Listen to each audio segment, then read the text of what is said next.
Hi, it's Jeff from Three Old Guys, Hobbies and Games, and once again we're touring our World War I board games, still on the strategic level, and this is one that I just got from Compass Games a few days ago as part of a Kickstarter for another World War I game, which we'll be reviewing later on. This one's actually titled Imperial Tide.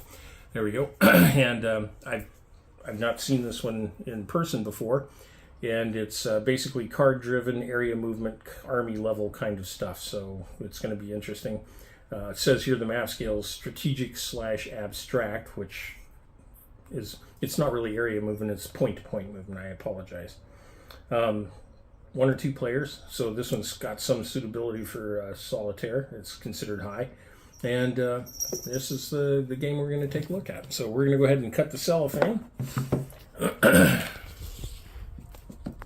Or the shrink wrap, whatever you call it.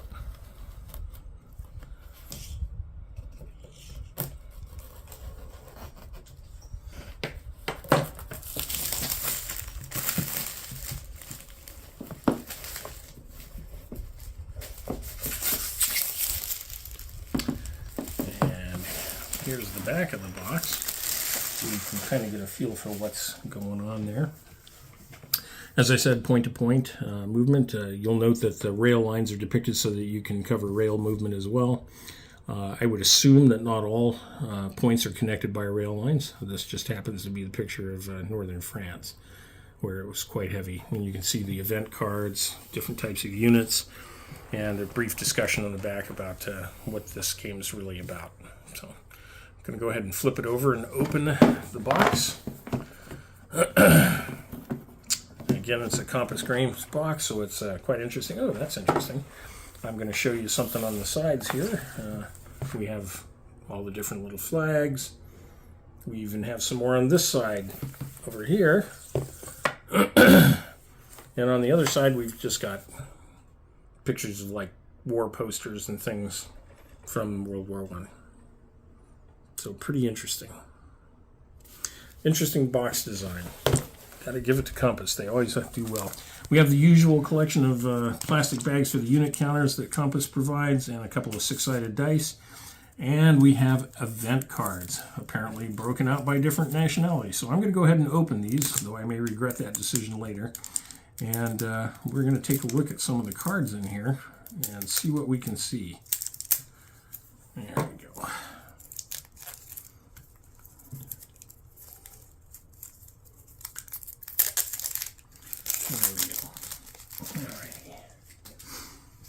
All right, so we have a set of Central Powers cards and a set of Allied Powers cards. I'm going to move the box out of the way briefly so we can set these down. And we're just going to flip a couple of cards up so you can get some idea what they look like. That's the back, so you can tell who's who. French soldier in the sky blue color that came in later in the war, I think. And Germans, Austrians, etc. on this side. So let's flip up an event card and see what we've got here. Oh, interesting.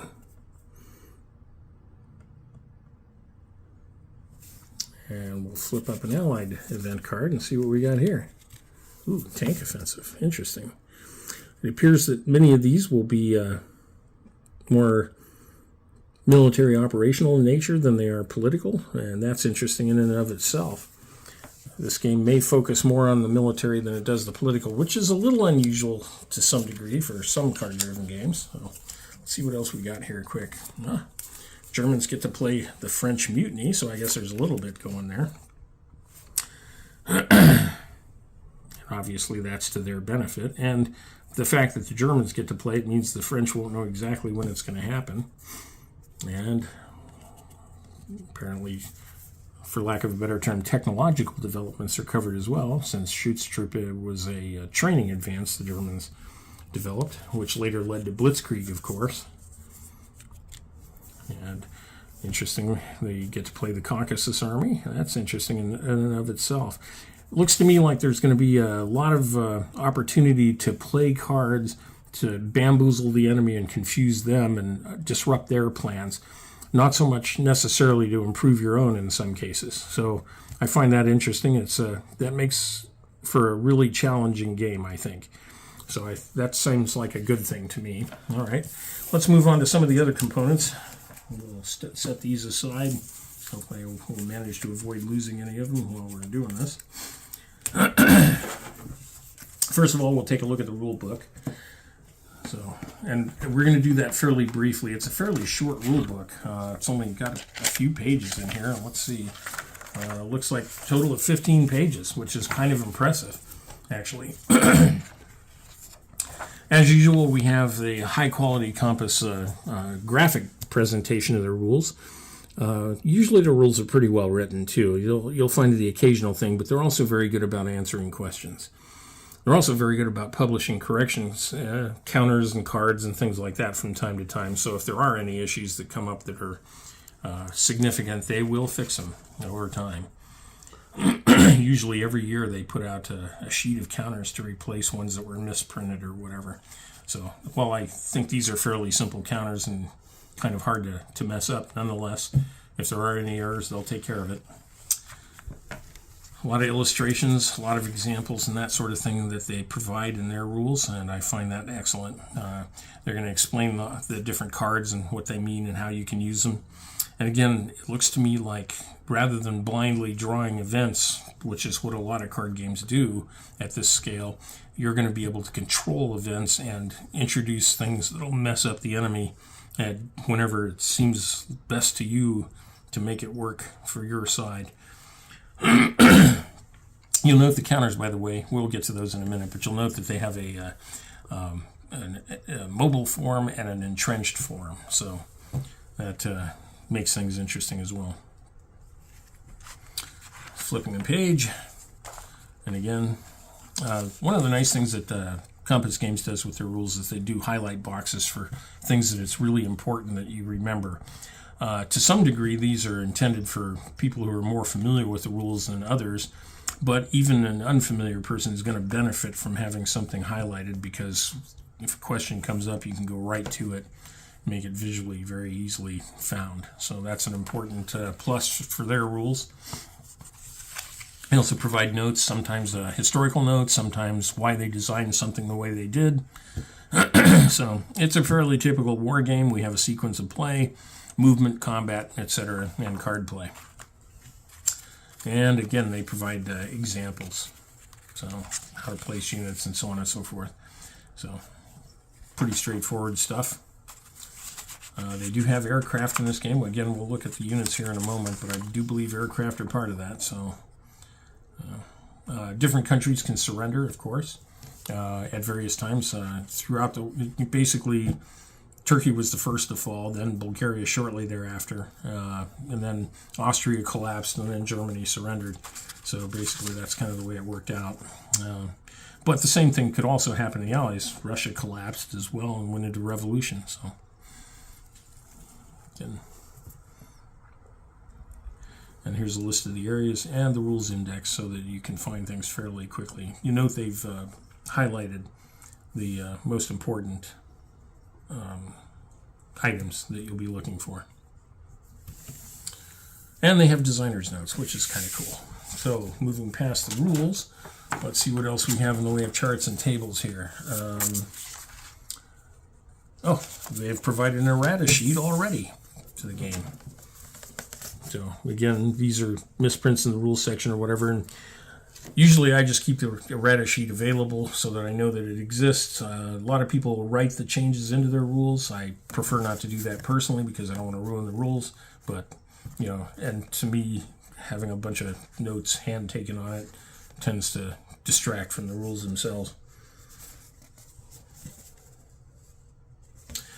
One of the things they have taken to doing as they've designed their games is they've also they tend to provide guidance on how to play at solitaire, recognizing that sometimes it's hard for us as gamers to get a group together, especially as we get older and raise families and have jobs and things like that. So Compass is particularly good about providing those kinds of things, and this one is no different.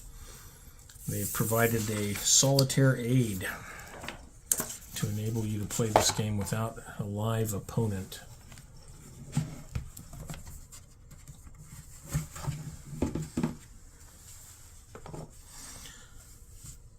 Which is nice, and they've got bot annual priorities for the opposing, for the robot that you're fighting. Basically, these systems work extremely well for playing solitaire. They introduce enough confusion into the thing without absolutely being ridiculous to make it play fairly historically, but at the same time to provide surprises for you, the player. So that's a real plus. And the other side, again, directions on how to do certain actions if you're running a particular side as the bot. You can run either side as the bot, which is also a nice thing. A lot of times they'll insist that one side or another is the one that has to be the bot, but in this game they've enabled you to do whatever you want to do as far as that goes. Even have a handicapping system down here at the bottom of this chart, so that's nice. Next, we're going to take a look at the map. It's a mounted map, which is always a nice thing, I feel. And, bear with me as I unfold this monstrosity here. Ooh, big map. All right.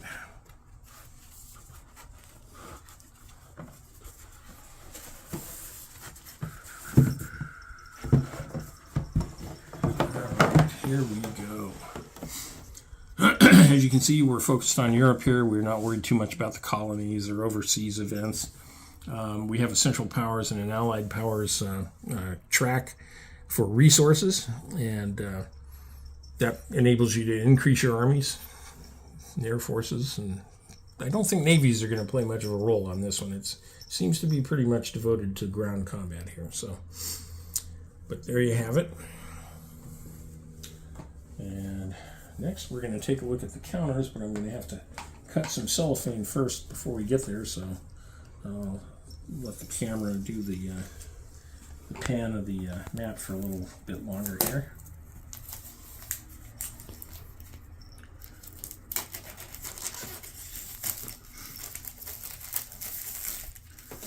Alrighty, so I'm going to go ahead and fold the map up. Oops, those are the dice there. Way out of control.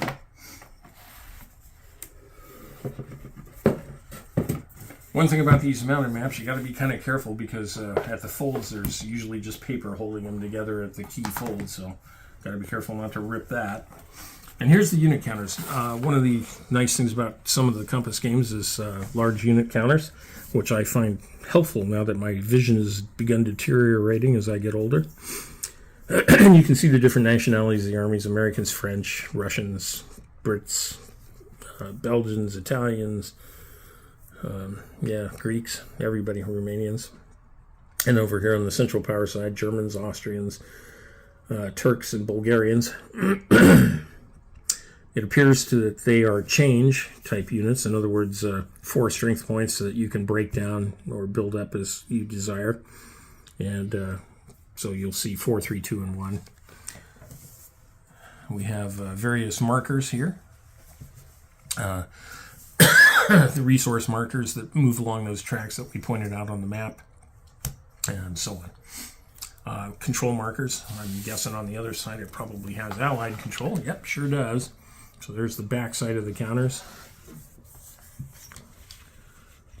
And no surprises here. I mean, these are fairly straightforward. It looks like it's going to be a fairly simple game system. 1, short rules with lots of examples. 2, it's point-to-point movement, so there isn't as infinite a series of infinite series of variations that you can get into tactically. And basically army size change counters, so yeah, no surprises there. Back of the box basically tells us, if I can figure it out here, basically tells us it's based kind of on Pacific Tide, which was another one of their area point-to-point movement games. That went on the Pacific War and World War II. And they've added a few new twists to the rule set to accommodate the World War I complexities. let's face it, the Pacific War was fairly straightforward, Japanese against everybody else. This one is a little more complex politically, so obviously you're going to be dealing with that. You can see here on the back that it lists the information here, recommended age 14 plus, average time to play 3 to 4 hours. So yeah, pretty quick playing game.